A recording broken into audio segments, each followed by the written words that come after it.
First ever factory outlet Mukunda jewelleries KBHP Somajiguda Suchitra Hanamkonda Kothapet Chandanagar Khammam. నమస్తే రమ్మగారు, దీపావళి శుభాకాంక్షలు. నమస్తే జయ, దీపావళి శుభాకాంక్షలు. సుమన్ టీవీ ప్రేక్షకులందరికీ వెలుగుల పండుగ దీపావళి శుభాకాంక్షలు. దీపావళి అనగానే ఒకలాంటి ఉత్సాహం కదా రమ్మగారు. చిన్నప్పుడు కూడా అలాగే ఉండేది జయ. పూజ మీద లేకపోతే పిండి వంటల మీద చాలా తక్కువ వెళ్తుంది ఆలోచన. ఏం పూజ చేసుకోవాలి, లేకపోతే ఏం వండుకోవాలి, ఏం తినాలి అని ఉండదు. సాయంత్రం ఎప్పుడు అవుతుంది, ఎప్పుడు దీపాలు పెట్టుకుందాం, ఎప్పుడు క్రాకర్స్ కాల్చుదాం, ఇటే వెళ్తుంది కదా రమ్మగారు. పెద్దవాళ్ళకు కూడా జయ. పిల్లలు ఆడుతా ఉంటే మనకు అది సరదా కదండి.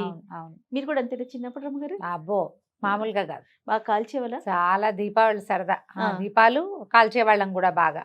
మా నాన్న బాగా తెచ్చేవారు జయ. అవునా? తర్వాత మా అన్నయ్య కూడా ఎక్కడా తగ్గేవాడు కాదు, బాగా తెచ్చేవాడు. పాలేళ్ళు వాళ్ళు చాలా మంది ఉండేవాళ్ళు. మేము ఇంట్లో పిల్లలం ఎక్కువ మంది ఉండేవాళ్ళం కదా. అవునవును. పాలేళ్ళు కాల్చేవాళ్ళు, మేము కాల్చేవాళ్ళం. కొంచెం ఆశ్రితుల కుటుంబాలు చాలా మంది ఉండేవాళ్ళు కదా, వాళ్ళ పిల్లలు కూడా మాతో పాటు కాల్చేవాళ్ళు. బాగా ఎంజాయ్ చేసేవాళ్ళం చిన్నప్పుడు. మాకు పెద్ద వాకిలి, అది ఎత్తరుగుల ఇల్లు, వాకిలి బయటేమో చెరువు ఎదురుగుండా. అది ప్రైవేట్ ప్లేస్ లాగా ఉండటము, జనాలు తిరిగేది కాదు, మేము తిరిగేదే ఎక్కువ. అదేలే, దాంతో బాగానే ఉండేది.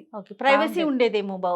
కొంత జనం తిరిగేది కాదు, ఆ ఊరంతా చేసుకునే వాళ్ళు కూడా కాదు, ఎక్కువ మేము చేసుకునేవాళ్ళం.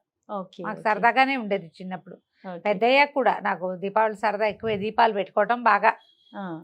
చిన్నతనంలో పూజా వ్యవహారం ఏం తెలిసేది కాదు జయ. మా ఇళ్లలో ధనలక్ష్మి పూజ అది అసలు లేనే లేదు. పెద్దవాళ్ళం అయ్యాక, నా వివాహం అయ్యాక మాకు ధనలక్ష్మి పూజా విధానం తెలిసింది. ఇది ఒక సార్ట్ ఆఫ్ బిజినెస్సే కదా.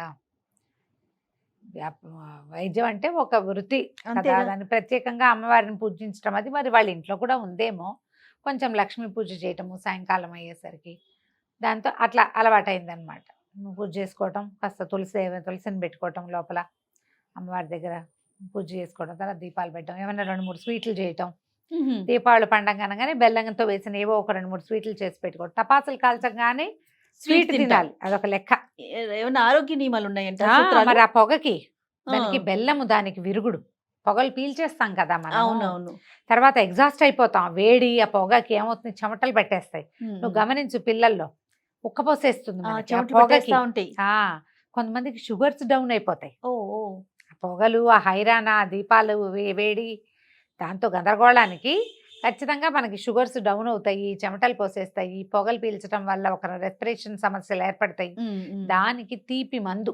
అందుకని ఖచ్చితంగా స్వీట్ తినిపిస్తారు. బెల్లంతోటో పంచదారతోటే బాగా చేసేవాళ్ళం. ఉండవా ఒకసారి? చిన్నప్పుడు మా ఇంటి దగ్గర కూడా మేము ఏదో కుటీర పరిశ్రమ లాగా ఎన్ని కజ్జకాయలు చేసుకునే వాళ్ళం.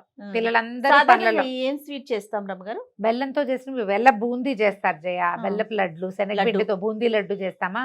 మా వైపు అయితే మేము కజ్జకాయలు చేసుకునే వాళ్ళం బాగా. ఇంట్లో కజ్జకాయలు చేసేవాళ్ళు. తర్వాత గవ్వలు చేసి బెల్లం పాకం, పేటాలు చేసి బెల్లం పాకం పట్టడము. తర్వాత మైసూర్ పాకు ఒకటి చేసేవాళ్ళు. బాదుషాలు కూడా అప్పుడప్పుడు చేస్తుండే. బాదుషా తక్కువ, ప్రధానంగా మేము కజ్జకాయలు, మైసూర్ పాకు అవి చేసుకునేవాళ్ళం. కొన్ని కరకరలు కూడా చేసేవాళ్ళం, కానీ ప్రధానంగా ఇవి తినాలి. నేను మినప్సుని కూడా చేస్తా జయ. దీపావళి పండగ అంటే మినప్సుని చేస్తాను, పాల్కోవా లాంటిది ఏదైనా చేస్తా. ఓకే. తీపి పదార్థాలు ఒక 3-4 ఏవి కుదిరితే అవి 3-4 చేసి డబ్బాకెత్తటం. అది ఇక టపాసులు కాల్చాక అవి తినటం మనకి. ఇక మరి ఆ రోజు ఉదయం నుంచి మనం ఎలాంటి నియమాలు పాటించాలండి?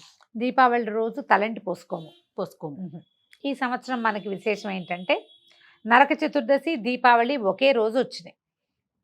మామూలుగా మనకి తిథి నియమాలు మాట్లాడుకుంటాం మనం. తిథులు ఎప్పుడు రావాలి, సూర్యోదయంతో ఉండే తిథి లెక్క. కొన్ని తిథులకు మాత్రం రాత్రిళ్ళు లెక్క. ఆ కొన్ని తిథుల్లో పౌర్ణమి, అమావాస్య ఉన్నాయి. చతుర్దశికేమో సూర్యోదయ నియమం. చతుర్దశి సూర్యోదయము 31వ తారీఖు పొద్దునుంది. ఓకే. మనకి చతుర్దశి నాడు ఏం చేయాలి? సాధారణంగా చతుర్దశి నాడే ఖచ్చితంగా అభ్యంగనం చేయాలి, నెత్తికి నూనె పెట్టుకోవాలి. అమావాస్య నాడు తలంటి పోసుకోకూడదు. అవును, ఇదొక లెక్క. అందుకని ఏం చేస్తాం, చతుర్దశి నాడే బాగా నెత్తికి నూనె పెట్టుకోవడం, తెల్లవారుజామునే సూర్యోదయానికి బాగా ముందు తలస్నానం చేయటం. యమదీపాలను పెడతారు. ఇప్పుడు పెట్టే దీపం ఏంటంటే పితృదేవతలకి నరకానికి దక్షిణం వైపుగా పెడితే ఆ దారి చూపిస్తామన్నమాట. మనం పితృదేవతలకి ఇచ్చేది ఖచ్చితంగా ఇప్పుడు పెట్టే దీపం పితృదీపాలే. దీనికి 15 రోజుల ముందు మనం ఏం చేసాము, ఒక నెల రోజుల ముందు, 15 రోజులు కాదు, నెల ముందు మహాలయ పక్షాల్లో పితృదేవతలకి ఆరాధన చేసాం మనం. అవును. ఆ విముక్తి వచ్చినటువంటి దేవతలు వాళ్ళు నరకంలో పడిపోకుండా వెళ్ళడానికి దారి, ముక్తి మార్గానికి దారి చూపిస్తామని పొద్దునే తెల్లవారుజామునే దీపాలు పెడతారు. అందరూ పెట్టరమ్మా, ఆ విధానం ఉన్న వాళ్ళు పెట్టుకుంటారు. మీకు ఎప్పుడు చేయలేదు, ఇలాంటివి చేస్తే మంచిది అలాంటి భావాలు ఉంటే మా ఇంట్లో లేదు అన్న ఆలోచన చేయకుండా అభ్యంగనం సూర్యోదయానికి ముందే అభ్యంగనం చేసి దక్షిణ దిక్కుకి దీపం పెట్టడం మంచిది కుదిరితే. దీనికి నేను ఎప్పుడు చెప్పే రూలే, మీ ఇంట్లో పెద్దవాళ్ళు వీటికి ఒప్పుకోవాలి. మన ఇంటా వంట లేనిది చేయొద్దు అంటే చేయకండి. ఏ పెద్దవాళ్ళు లేరు, మా ఇంటికి ఒక పద్ధతి ఏం లేదు, మీరు చేయదలుచుకున్నారు అలవాటుగా చేసుకోండి. ఓ సంవత్సరం వేసిందే గంతని వేయకూడదు. చేస్తే ఎప్పటికీ అది మీరు అలవాటుగా ఉంచుకోవాలి. మీ తర్వాత తరాలకి అది క్యారీ ఫార్వర్డ్ అవుతుంది. లేని పక్షంలో చెయ్యొద్దు, ఏం పర్వాలేదు. చేయకపోతే ఏదో కొంప మునిగిపోతుంది అనుకోకండి. చేసినా కొంప మునగదు, చేయకపోయినా కొంప మునగదు. కేవలం మన మనసులో ఉంది అది, అంతే. అవకాశం ఉంటే చేయటం. కానీ అభ్యంగనం ప్రతి వాళ్ళు చేయవలసిందే.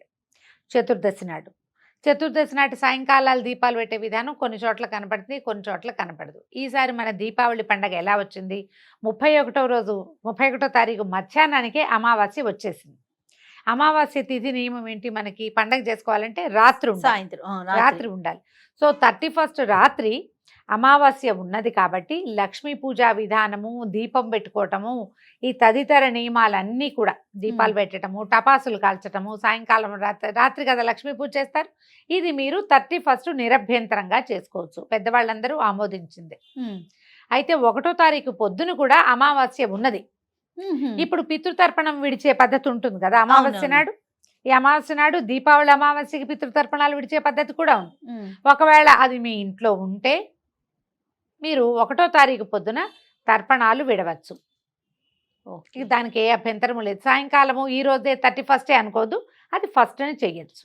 ఈసారి ఇలా వచ్చింది. ఇప్పుడు ఏంటంటే కొన్ని సంవత్సరాలకు ఒకసారి ఇట్లా తిథులు కొంచెం అటు ఇటుగా వస్తాయి. మనకి లెక్కలు 365 రోజులు దినాలు, మన డేట్స్ రోజులు కదా. తిథులు ఏమవుతాయి, ఒక్కొక్కసారి ఒకే రోజులో 2 తిథులు వచ్చేసింది కనపడుతుంది. లేదా ఒక తిథి తర్వాత ఎక్కువ గ్యాప్ తోటి 2వ తిథి చిన్నది వచ్చింది కూడా కనిపిస్తుంది. ఇలా అవుతూ ఉండగా ఒక సైకిల్లో ఎక్కడో ఇట్లాంటి తడబాటు ఏర్పడుతుంది. నాకు గుర్తుండి 2-3 ఏళ్ల క్రితం కూడా ఇలాగే వచ్చినట్టు గుర్తుంది. ఓకే, లాస్ట్ ఇయర్ కాదు, బిఫోర్ లాస్ట్ ఇయర్, అంతకుముందు సంవత్సరమా అని నేను అనుకుంటున్నా, గుర్తుంది. ఒకసారి కూడా ఇదే మాట చెప్పాం. అమావాస్య ఇది చతుర్దశి ఒక్కరోజే వచ్చాయి. ఓకే. మీ ఇంట్లో ఉన్నా లేకపోయినా తలస్నానం చతుర్దశి నాడు చేయండి. ఆ రోజు సాయంకాలమే 31st సాయంకాలమే దీపం పెట్టుకోండి.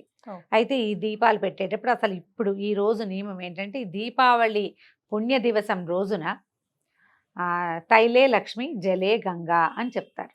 తైలమునందు లక్ష్మి, జలమునందు గంగా ఉంటారు. ఇది నియమం. ఇది పూర్వకాలం నుంచి చెప్పబడింది. అందుకని తప్పకుండా తైలము అంటే నువ్వుల నూనె, అంతే.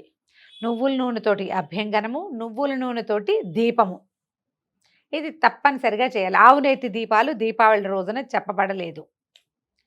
మీరు క్యాండిల్స్ పెడితే తప్పు, పాపము, పనికిరాదు. మీరు క్యాండిల్స్ పెట్టదలుచుకుంటే రేపు ఎల్లుండి అవతలండి మీ ఇష్టం వచ్చినట్టు పెట్టుకోండి. పండుగ రోజు మాత్రము ఈ క్యాండిల్లో ఉండేది ఎలాంటిదో మీకు తెలియదు. అవునండి, ఏ జంతువుకు సంబంధించింది అందులో వాడబడుతుందో తెలియదు. మీరు పవిత్రంగా పండగ చేసుకుంటూ సౌందర్యం కోసం ఎందుకమ్మా పాపాలు మూట కట్టుకోవటం మనం, అంతే కదా. కేవలం అందం కోసమే కదా, అంతకంటే ఏమిటి. అంటే ఇంకొకటి ఏం ఆలోచిస్తారంటే రమ్మగారు, నూనెతో వేసిన దీపాలు గబుక్కున గాలికి కొండెక్కుతాయేమో. క్యాండిల్ అనుకోండి కదా, అది దాంతో కరెంటు కూడా వచ్చేస్తున్నాయండి. కరెంటు పెట్టుకోండి. ఇప్పుడు మీరు కాదనేది ఎవరు, అది మీరు కరెంటు పెట్టుకోండి. కరెంటు వరకు ఓకే, కానీ క్యాండిల్ మాత్రం వద్దు. మీరు వెలిగించేది క్యాండిల్, ఇది కొవ్వులతో తయారవుతాయి కదా, పండుగ రోజున పెట్టుకోకండి దయచేసి, అదంత మంచిది కాదు. ఓకే. ఇప్పుడు పైగా మనకి ఏమిటి ప్రధానమైనది ఇందులో, ఈ తైల దీపము లెక్క ఎందుకు చెప్పుంటారు ఆలోచిద్దాం. తైల దీపం పెడితే లేదా ఆవునేతి దీపమైనా వాటి నుంచి ఒక రకమైన పొగ వస్తుందా దీపం నుంచి, ఆ పొగ మన శ్వాసకోశానికి మంచిది, చాలా మంచిది. క్యాండిల్ నుంచి వచ్చేది మంచిదని మనం అనగలమా? అస్సలు లేదు కదా రమ్మగారు, లేదు తప్ప అక్కడ ఏమి ఉండదు. ఏముంటుంది, ఆ పొగ మంచిదే కాదు. అవును, మంచిదే కాదు. ఎవరో వెలిగించుకుంటారు వాళ్ళ ఇష్టం, కానీ మీరు పండుగ సజావుగా చేసుకోవాలి, ధార్మికంగా పండగ చేయాలి అంటే అది ఆరోగ్యవంతంగా చేసుకోండి. దాంతోపాటు మన వాతావరణాన్ని బాగు చేయటమే ఈ పండుగ లక్ష్యం. ఇక్కడి నుంచి మొదలుపెట్టి కార్తీకం వస్తుందా, ప్రతిరోజు కార్తీక దీపం పెట్టుకుంటామా మనం? అవునండి. మరి అదంతా మన కాస్మిక్ ఎనర్జీ, మన చుట్టూతో ఉన్న ఎనర్జీని బాగు చేయడానికి, మన ఆరోగ్యాల్ని ఉద్ధరించుకోవడానికి. మనం ఆదిలోనే హంసపాద అన్నట్టు మొదటే చెడగొట్టుకుంటామంటే ఎట్లా కుదురుతుంది? దీపావళే కదా కార్తీక మాసానికి ఆరంభం. అవునండి. క్యాండిల్స్ పెట్టకండి, నీళ్ళల్లో దీపాలు కూడా వస్తున్నాయి, నీరు పోస్తే దీపాలు వెలుగుతాయి, ఇలాంటివి చెప్తున్నారు. పండుగ రోజు అయితే చేయకండి అమ్మా కనీసం. ఓకే. తర్వాత ఏదో పెట్టుకుందరు కానీ ఈ రోజున పోనీ అవి కూడా అవి పెట్టుకోవాల్సిందే. పిల్లలకి సరదా, మీకే సరదా, రీల్స్ తీయాలి, ఫోటోలు తీయాలి, వీడియోలు తీయాలి, చాలా ఉన్నాయి కదా ఇప్పుడు. పండుగ అంటే ఏమిటి? పండుగ అంటే సిద్ధాంతం కాదు, రాద్ధాంతం కూడా ఉంటుంది దాంతోపాటు. మీరు ఏదో ఒకటి మీ ఇష్టం, కానీ నూనెతోటి దీపం మస్ట్ అండ్ షుడ్గా పెట్టండి. ఓకే. ఈ దీపం నూనె అని దొరుకుతోంది కదా, అది తేకండి, అది తేవద్దు. తిలతైలమే, నువ్వుల నూనె మాత్రమే కొనండి, అది మనకి ఆరోగ్యానికి మంచిది. ఇప్పటి నుంచి పెట్టే దీపాలు మన వాతావరణాన్ని శుభ్రం చేస్తాయి, చలి నుంచి మనకి రక్షణనిస్తాయి, వాటి నుంచి వెలువడేటువంటి పొగ మన ఆరోగ్యానికి, వాతావరణానికి అన్నిటికీ మంచిది. మన పండుగలన్నీ కూడా సీజనల్గా వస్తాయి. అవును. సంక్రాంతి నుంచి ప్రతి పండగ అంతే కదా, సీజన్లో వస్తుంది. ఈ సీజన్కి ఏం చేయాలో మనం అది చేస్తాం, అంతే చేయాలి. ఇందులో ధర్మబద్ధమైన విధానము ఉంది, ఋషి ప్రోక్తం. ఇది అంతా మనం ముందున్న వాళ్ళు చెప్పిందే కానీ మనమే చేసేది కాదుగా. మనం మొదలు పెట్టుకోవాలి, ముందు నుంచి మొదలు పెడుతున్నారు, ముందు నుంచి చేస్తున్నారు. ఇక ఆ రకంగా తీసుకెళ్ళండి.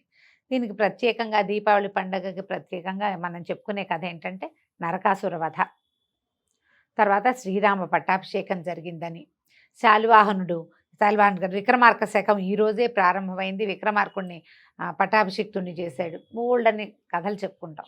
మనం ప్రఖ్యాతగా చెప్పేది అయితే నరకాసుర వధే. నరకాసురుణ్ణి శ్రీకృష్ణ పరమాత్మ సత్యభామా సమేతుడుగా సంహరించాడని, ఆయన భూదేవి కుమారుడు ఈ నరకాసురుడు, మురికి అన్నమాట. దాన్ని వదిలించుకోవటం కోసం ఆ రోజున అభ్యంగనం చేస్తామని, నరకుడు ఉండగాట ఆ దేశంలో ప్రజలు స్నానాలు కూడా చేయలేదుట. అబ్బా. అందుకని అమ్మయ్య వీడి పీడ విరగడైందని చతుర్దశి నాడు నరకుడు మరణించాడని చెప్పి ఆ రోజున నూనె రాసుకుని స్నానాలు చేయటం. తలంటుకోవటం అంటే ఇప్పట్లాగా ఏముంది, షాంపూ కాదు కదా. మరి పాతకాలంలో తలంటడం అంటే ఒక ప్రత్యేక ప్రోగ్రామ్గా ఉండేది. తలకి ముందుగా నూనె పెట్టుకోవటం, నూనె అంటటం, పెద్దవాళ్ళు పెట్టడం, ఇలాంటివి ఉంటాయి కదా. మన ఇంట్లో చిన్నపిల్లలు ఉంటే మనం కూడా చక్కగా నెత్తికి నూనె పెట్టి అతకడుపు చల్లగా అమ్మకడుపు చల్లగా అని మంచి మాటలు చెప్పి పెద్దవాళ్ళతోటి పిల్లలకి నూనె పెట్టించటం. మన పెద్దవాళ్ళు ఉంటే మనం కూడా పెట్టించుకోవటం. నూనె పెట్టుకున్నాక కాస్త కొంచెం తైలాభ్యంగనం, ఒంటికి కొంచెం నువ్వుల నూనె రాసుకొని, ఆ నెత్తిని రాసిన నువ్వుల నూనె, ఒంటికి రాసిన నువ్వుల నూనె చక్కగా కుంకుడుకాయతోటో సున్నిపిండితోటి శనగపిండితోటి పోగొట్టుకోవటం, శుభ్రంగా స్నానం చేయటం, పొద్దునేమో చేసుకుంటే యమదీపాలు పెట్టుకోవటం, ఏదైనా స్వీట్లు గీట్లు తయారు చేసుకోవటం, సాయంకాలం చీకటి పడేసరికల్లా వాకిట్లో దీపాలు పెట్టుకోవటం, తలవాకిలి దీపం, తర్వాత ఏమో తులసి దేవి దగ్గర దీపం, దేవుడి దగ్గర మనం ఏ దేవతార్చన ఎక్కడ చేసుకుంటామో అక్కడ కూడా అన్ని చోట్ల తైలమే దీపం. ఓకే. నువ్వుల నూనె పెట్టుకోండి, ఆవు నెయ్యి వద్దు. ఓకే. కాదరమ్మ గారు, నైవేద్యం ఏమైనా ప్రత్యేకించి చేసుకుంటాము అంటే ఇది లక్ష్మీ పూజ అని మనం ఏం చేస్తాం, శనగపిండి అంతేనా, లక్ష్మీ పూజ కాబట్టి శనగపిండి బేస్ తోటి ఏ పదార్థం చేసి పెట్టినా మంచిదే. ఓకే. ఇక పాయసం చేసుకుంటారు చాలా మంది చేసుకునేదే అది. తర్వాత బూందీ లాంటివి బాగా చేస్తారు, శనగపిండిని బూందీ బట్టి. తర్వాత తీయ బూందీ లడ్డు లాగా బూందీ లడ్డు చేస్తారు, అమ్మవారికి నివేదనగా అదే చేస్తారు. అందరిళ్లలోనూ మైసూర్ పాకులు, 7 కప్స్ కేకులు అలాంటివే చేసుకుంటారు. శనగపిండి లడ్డు, శనగపప్పు లడ్డు, శనగ ఉండలు, ఏది కుదిరితే అది చేసుకోవటం. తర్వాత నువ్వుల నూనె అన్నారు కదా, మరి దీపాలు మనం మట్టి దీపాలు ప్రమిదలు పెట్టుకుంటాం. ముందు రోజు కొనుక్కొని నీళ్ళలో నానబెట్టుకొని వాడుకోవచ్చు. పాతవి పెట్టుకుంటాం. పాతవి గనక ఉంటే సాధారణంగా ఏం చెప్తారంటే పండుగ రోజు పాతవి ఎందుకు అన్న ఆలోచన చేస్తారు జయ. కానీ మన దగ్గర అవి చాలా ఉన్నాయి అనుకుందాం, ఏటా పారే లేదు, ఉన్నాయి మన దగ్గర. కొత్తవి తప్పకుండా కలుపుతాం అందులో. కొత్తవి తప్పకుండా కొనుక్కోండి, కొత్త దీపాలు పెట్టుకుంటే మంచిది. దీన్ని ఒక రోజు ముందు కడిగేసి నీళ్ళలో వేసి ఒక 3-4 గంటలు నాననిచ్చి తర్వాత ఎండలో పెట్టామనుకో, అప్పుడు లేకపోతే నూనె లాగేస్తాయి. కొత్త వాటిలలో పోస్తే నూనె లాగేస్తాయి, అందుకని వాటిని నానబెట్టుకోవాలి.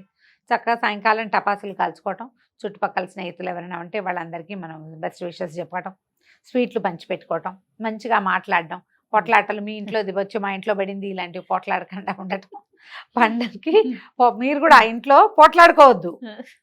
టపాసుల మోతలే తప్పిస్తే వాద ప్రతివాదనల మోతలు రాకూడదు. రానివ్వకుండా చక్కగా ఆనందంగా పండగ జరుపుకోండి. ఎప్పుడూ చెప్పుకునేవి అమ్మ, కానీ ప్రతి ఏడు మనకి కొత్తగానే ఉంటుంది కదా. పండగ అనగానే అది ఒక ఉత్సాహం ఉత్సాహం కదా. ప్రమాదాల బారిన పడకుండా పట్టు చీరలు గిట్టు చీరలు కట్టుకుని టపాసులు వెలిగించడము కాకుండా పిల్లల్ని జాగ్రత్తగా చూసుకోండి. చంటి పిల్లలు ఉంటే చెవుల్లో కొంచెం కాటన్ ఏం పర్వాలేదు లాంటి మాటలు మాట్లాడకండి. నేను ఎన్నేళ్ల క్రితమో ఒక ఇంట్లో ఉన్నప్పుడు చంటి పిల్లాడు, వాళ్ళు ఎదురుగుండా వాళ్ళకో పై వాళ్ళు ఎవరో గుర్తులేదు వాళ్ళు ఉంటే వాడికి చెవిలో పత్తి పెట్టామంటే ఏం కాదండి వాడికి భరిస్తాడు. వాడు భరిస్తాడేమిటి, ఒక్కొక్కసారి డామంది అనుకో చెవులు ఏమైపోతాయో చంటి పిల్లలకి. పాపం అమ్మాయి ఒప్పుకోలే, పెట్టుకోలే. కాటన్ పెట్టు పిల్లవాడికి అన్న ఒక మంచి మాట నచ్చల వీళ్ళెవరు నాకు చెప్పడానికి. అదొక సిద్ధాంతం కదా, నువ్వు నాకు చెప్పక్కర్లేదు. అదే కాటన్ పెట్టుకోండి. మీరు కూడా కొంచెం కాటన్ పెట్టుకుంటే మంచిది. పెట్టుకోండి. ఆ ఢామ్ అనగానే అదిరిపాటు వస్తుంది ఒకటి, అవును అవును, ఉలిక్కి పడుతూ ఉంటారు పిల్లలు. అలాంటివి జరగనివ్వకండి. కాస్త పెద్ద పిల్లలు అయితే కొంచెం కాస్త జాగ్రత్తగా చెప్పులు వేసుకుని దీపాల దగ్గరికి వెళ్తాము. చెప్పులు లేకుండా ఈ టపాసులు కాల్చకూడదు. ఒక బకెట్ వేడి నీళ్ళు మంచి నీళ్ళు ఉంచుకోండి. తాగడానికి నీళ్లు అందుబాటులో ఉంచుకోండి. ఏదైనా తీయగా తినిపించండి పిల్లలకి. సాధ్యమైనంత జాగ్రత్తగా ప్రమాదాల బారిన పడకుండా శ్రద్ధతో భక్తితో లక్ష్మీ పూజ చేసుకోండి. దీపావళిని చక్కగా సుసంపన్నం చేసుకోండి. అన్ని పండుగలు చక్కగా చేసుకుందాం అనుకుంటాం, ఒక దీపావళికి జాగ్రత్త అనే మాట చెప్పాలి. పదే పదే చెప్పుకోవాల్సిన అవును, దీపావళికి జాగ్రత్తగా ఉండాలి మరి. అంతే అంతే. రైట్ రమ్మ గారు, వన్స్ అగైన్ దీపావళి శుభాకాంక్షలు. దీపావళి శుభాకాంక్షలు జయ.